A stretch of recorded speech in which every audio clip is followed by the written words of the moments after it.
নমস্কার বন্ধুরা, আমি শর্মিষ্ঠা কিচেনে সবাইকে স্বাগত। আজকে আমি আপনাদের সঙ্গে একটা দুর্দান্ত রেসিপি শেয়ার করব। সেটা হলো সীতাভোগ। আর ভিডিওটা আপনারা প্রথম থেকে শেষ পর্যন্ত অবশ্যই দেখবেন। না দেখলে আপনারা বুঝতেই পারবেন না যে আমি কিভাবে সীতাভোগটা বানাচ্ছি। চলুন দেখে নিন।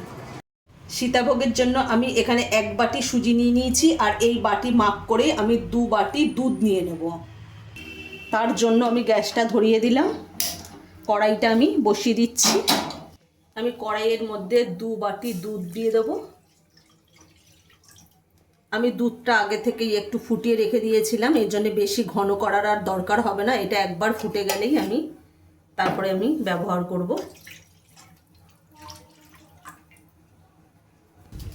দুধটা প্রায় গরমই হয়ে এসছে, এবার আমি একটুখানি নুন দিয়ে দেবো।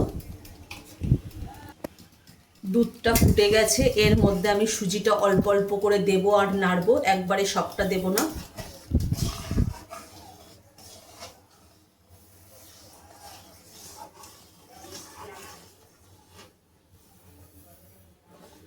এবার আমি সুজিটা দিয়ে সুজিটাকে একদম ঘন করে সুজির একটা ডো তৈরি করে নেব।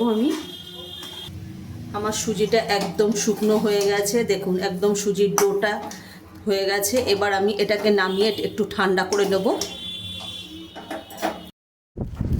সুজিটাকে আমি একটু ঠান্ডা করে নেব, তারপর আমি এর মধ্যে 1 চামচ ঘি দিয়ে দেবো।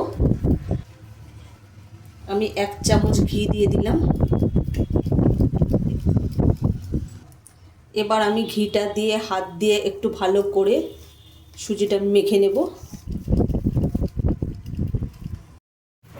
আমি সুজির ডোটা বানিয়ে নিয়েছি, হাত দিয়ে ভালো করে একটু মেখে নিয়েছি। সুজির এই ডোটা থেকে আমি ছোট ছোট লেচি কেটে নেব। এই নিকুতির জন্য আমি ছোট ছোট লেচি কেটে নিচ্ছি।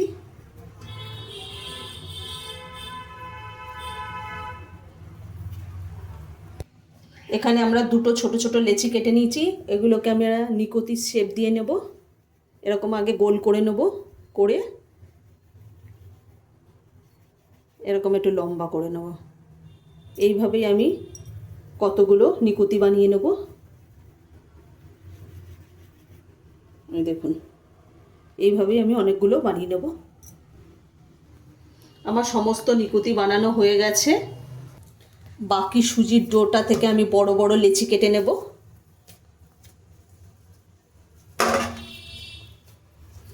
আমি এখানে 3টে বড় বড় লেচি কেটে নিয়েছি।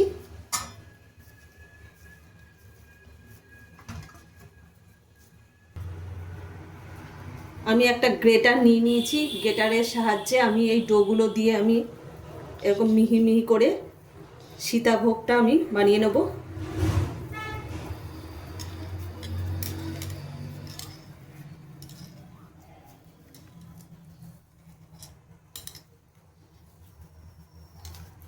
এইভাবে আপনাদের চেপে চেপে করতে হবে।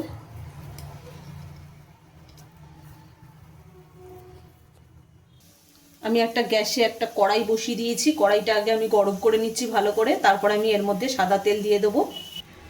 কড়াইয়ের মধ্যে আমি সাদা তেল দিয়ে দিলাম।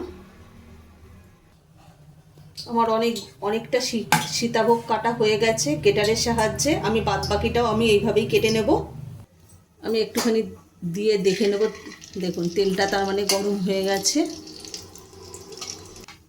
আমি সীতাভোগগুলো অল্প অল্প করে ভেজে নেব।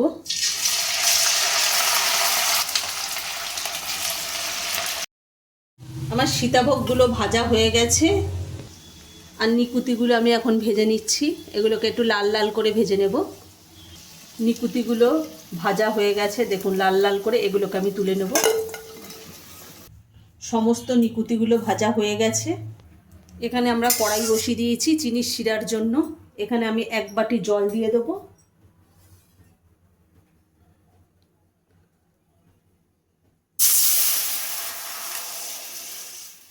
আমি যে বাটির 1 বাটি সুজি নিয়েছিলাম সেই বাটিরই মাপ করে 1 বাটি জল দিয়ে দিলাম।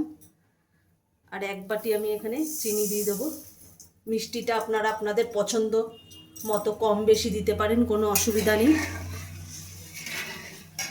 এর মধ্যে আমি 2টো ছোট এলাচকে ফাটিয়ে দিয়ে দেবো। চিনির শিরাটা, চিনিগুলো পুরো গলে গেছে। এবার আমি এটাকে নামিয়ে নেব। আমি চিনির শিরাটা, এখানে সীতাভোগ আছে, তার মধ্যে আমি অল্প একটু ঢেলে দেব। এবার আমি মিহিদানাটার মধ্যে, সীতাভোগের মধ্যে দিয়ে দেব। এবার আমরা 10 মিনিট এর মধ্যে রেখে দেবো এটাকে, এই চিনির শিরার মধ্যে এটা ভিজুক 10 মিনিট। আমাদের সীতাভোগ একেবারে রেডি। আচ্ছা, যদি আমাদের এই সীতাভোগের রেসিপিটা যদি ভালো লেগে থাকে তাহলে লাইক, কমেন্ট, শেয়ার এবং সাবস্ক্রাইব করতেও ভুলবেন না। আর অবশ্যই বাড়িতে বানিয়ে খেয়ে দেখবেন।